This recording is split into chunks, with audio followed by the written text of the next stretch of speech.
ആ അതിങ്ങനെ നീ കാണ് കാണ് കാണ് എന്റെ മോളും മരുമോനും പാട്ടിനനുസരിച്ച് ചുവട് വെക്കുന്നത് നീ നോക്ക്. നീ എത്ര അമ്പലത്തിൽ പോയി പ്രാർത്ഥിച്ചാലും കാല് തളർന്നവൻ ഇതുപോലെ ഡാൻസ് ചെയ്യാനൊന്നും പറ്റൂല. ആ പിന്നെ വേണമെങ്കിലേ വീൽ ചെയറിലിരുന്ന് നേരെ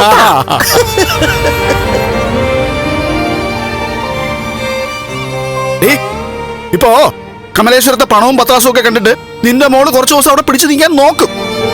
അത് കഴിയുമ്പോ സമ്പത്തല്ല ജീവിതം നമുക്ക് മനസ്സിലാവും. ആ നേരം മിക്കവാറും അവള് കെട്ടുതാരി അങ്ങോട്ട് അഴിച്ചു കൊടുത്തിട്ട് ഇങ്ങോട്ട് പോരുകയും ചെയ്യും. ഇതൊക്കെ അറിയാമായിരുന്നെങ്കിൽ പിന്നെ എന്തിനാ എന്റെ മോളെ അങ്ങോട്ട് പറഞ്ഞു വിട്ടത്? പറഞ്ഞു വിട്ടതേ മാന്യമായിട്ട് ജീവിക്കാനാ. പക്ഷെ അവിടെ ചെന്ന് കഴിഞ്ഞപ്പോ അവക്ക് കൊമ്പ് മുളച്ചു. അതുകൊണ്ട് ഇനി അവൾ അവിടെ ജീവിക്കണമെന്ന് ഞങ്ങൾക്കില്ല. പോരട്ടെങ്കിൽ അവൾ ഇങ്ങോട്ട് നമുക്ക് ഏതെങ്കിലും രണ്ടാം കെട്ടുകാരനൂടെ അവളെ പറഞ്ഞുവിടാം. ഇനിയിപ്പോ അവളുടെ രണ്ടാം കെട്ടാണല്ലോ അമ്മയുടെയും മകളുടെയും. അമ്മേ നോക്കിയേ, ഉണ്ണിമോനും കരുണമോളും എന്തൊരു ജോഡിയാണെന്ന് നോക്കിയേ. എന്റെ കരുണമോൾക്ക് വേണ്ടി ദൈവം നേരത്തെ കണ്ടുവെച്ചതാടാ ഉണ്ണിമോനെ. അതെ, ഇവിടെ മോൾക്ക് രാജയോഗം ഉണ്ടെന്ന് ചില ജ്യോത്സ്യന്മാരൊക്കെ പറഞ്ഞെന്ന് ഇവളെ ഇടയ്ക്കിടയ്ക്ക് പറയുന്നുണ്ട്. അത് സത്യമായില്ലേ അമ്മേ? അവക്ക് കിട്ടിയതിപ്പോ രാജാവിനെ പോലെ ഒരുത്തനല്ലേ? പക്ഷെ രാജാവിന്റെ അരയ്ക്ക് താഴ്പോട്ട് അങ്ങ് തളർന്നുപോയി. അതുകൊണ്ട് സിംഹാസനത്തിലല്ല ഇരിക്കുന്നത്, വീൽ ചെയറില.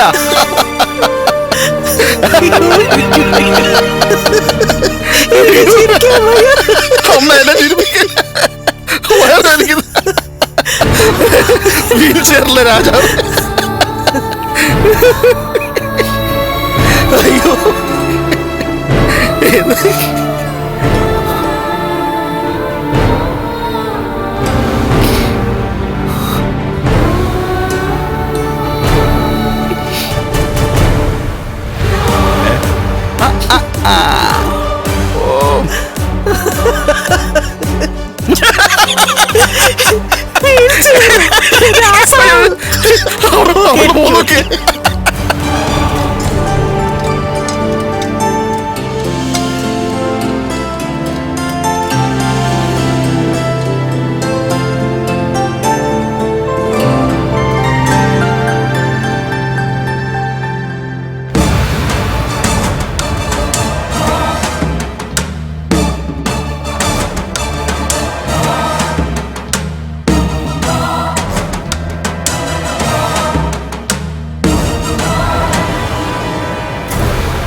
ഇന്നത്തെ ദിവസം അവൻ്റെ സ്ഥാനത്ത് ഞാനായിരുന്നു.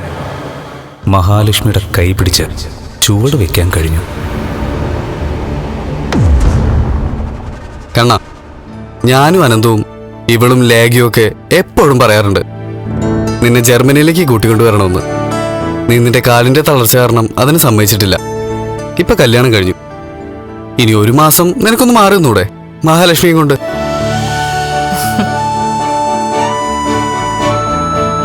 അതെ അതെ, അവിടെ എല്ലാ സൗകര്യങ്ങളും ഉണ്ട്. പിന്നെ ഞങ്ങളൊക്കെ അടുത്ത് തന്നെ ഉണ്ടല്ലോ.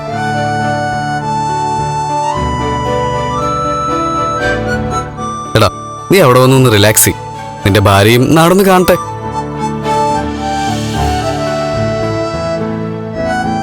എന്താ ലക്ഷ്മിക്ക് അങ്ങോട്ട് വരാൻ താല്പര്യമൊന്നുമില്ലേ? എന്റെ കണ്ണേട്ടനുള്ള ഏത് നാടായാലും എനിക്ക് നല്ല നാട് തന്നെയാ.